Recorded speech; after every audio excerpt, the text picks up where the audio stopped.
Fungsi dan kedudukan harta dalam Islam. Dalam Islam, manusia memiliki fitrah yang mendorong mereka untuk melakukan, mencari, mempertahankan, dan menguasai harta dan benda.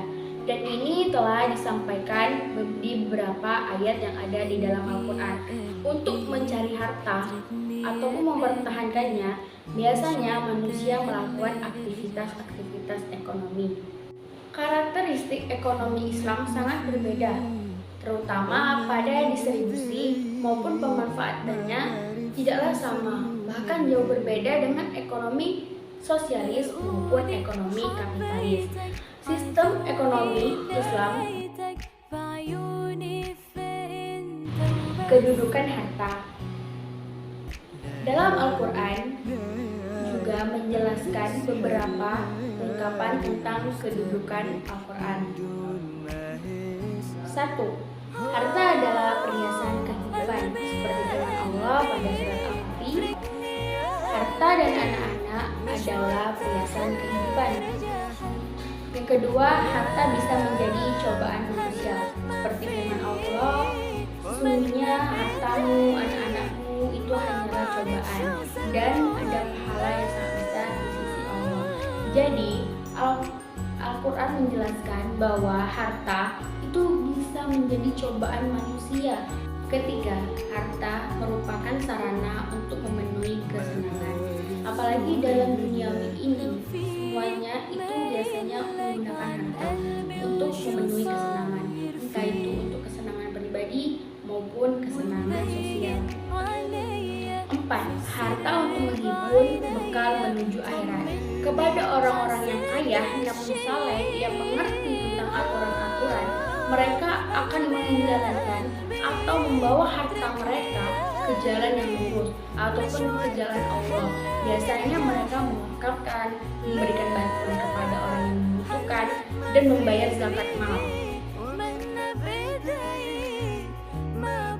Fungsi untuk menyempurnakan pelaksanaan beribadah.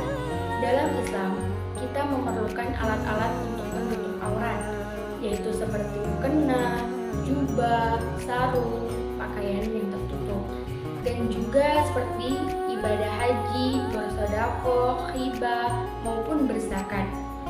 Lalu harta ini yang membawa kita lebih dekat kepada Allah SWT dan bukannya menjauh kepada Allah SWT.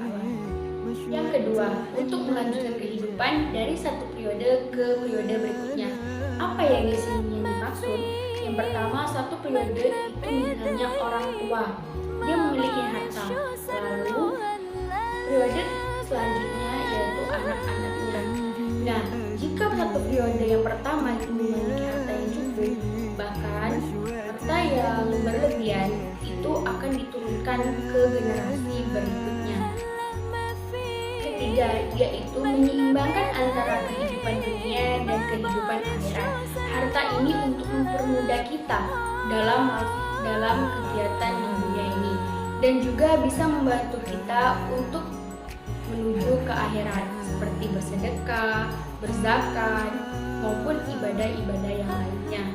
Untuk mengembangkan dan menegakkan ilmu-ilmu, karena untuk belajar, apalagi di zaman sekarang, itu membutuhkan biaya, entah itu dari tingkat SD, SMP, SMA, bahkan kuliah, bahkan mondok sekalipun sekarang itu harus memiliki biaya. Kesimpulannya, secara garis besar, menurut Mushaf Ahmad Farqah, bahwa dalam kepemilikan dan penggunaan harta, di samping itu untuk kepentingan pribadi, pemilikan harta juga harus dapat memberikan manfaat dan kemaslahatan orang lain.